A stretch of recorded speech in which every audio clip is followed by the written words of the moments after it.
So it is the second lecture on the ecosystem. In the previous lecture we discussed about the definitions regarding the ecosystem. As you have already understood that ecosystem is the fundamental structural and functional unit of the nature. Now in this lecture we shall be focusing on the components of the ecosystem, but before we discuss the components of the ecosystem, it would be better that we study some of the alternative terms which were given before the term ecosystem was introduced. So there were many terms given for the concept of ecosystem before the actual term ecosystem was introduced by Tansley. तो ये कुछ terms हैं जो पहले दी गई थी जब एजी Tansley ने इकोसिस्टम की टर्म इंट्रोड्यूस नहीं की थी, उससे पहले कुछ टर्म्स दी गई थी to understand the concept of ecosystem. तो ये टर्म्स थी biocoenosis. This term was coined by Karl Mobius. Later on, another term, that's microcosm, it was introduced by Forbes. Then geobiosinosis, it was introduced by Sukachev. And another term known as Holocene, it was introduced by Fredericks. Then there's bioinert body, this term was introduced by Vodnotsky.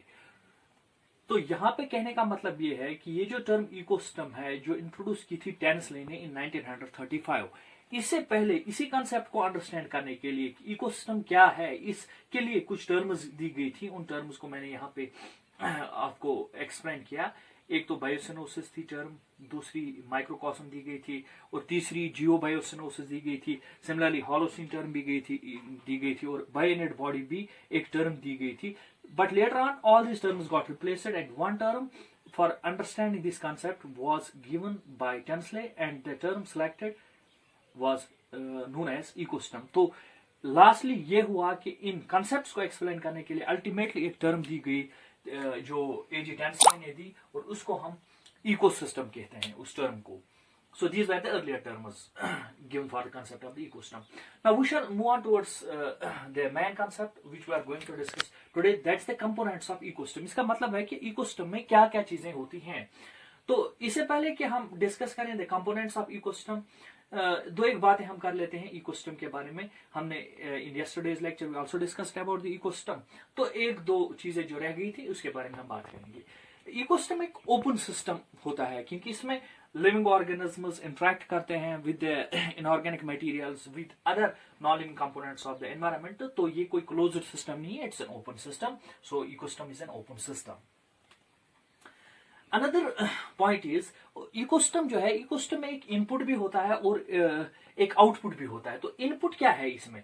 Input is in the form of solar energy and inorganic nutrients. आप देखिए ये जो ecosystem है, ecosystem में main जो input होता है that's in the form of solar radiations. जो किरणें आती हैं, जो रेज आती हैं सूर्य से, जो रेज आती हैं, the rays coming from the sun, they form solar energy. और यही सोलर एनर्जी ट्रैप करते हैं plants by the process of photosynthesis and they synthesize their food.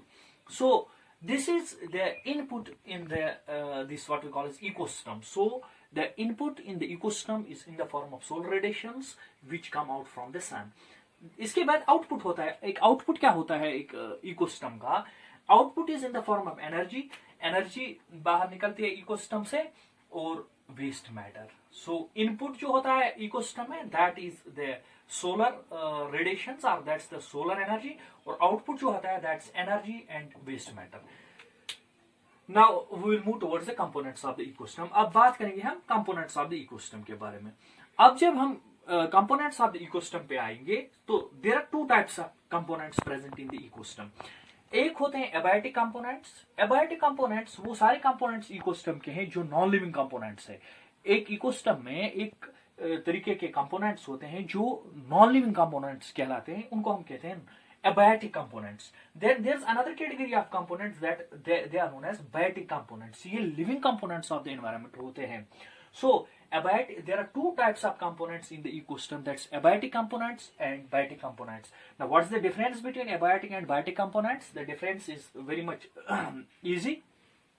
The abiotic components are the non-living components of the ecosystem, and the biotic components are the living components of the ecosystem.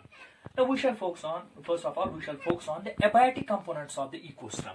The abiotic components of the ecosystem are in the form of this temperature. You see there are different temperatures in the different parts of our planet, and they form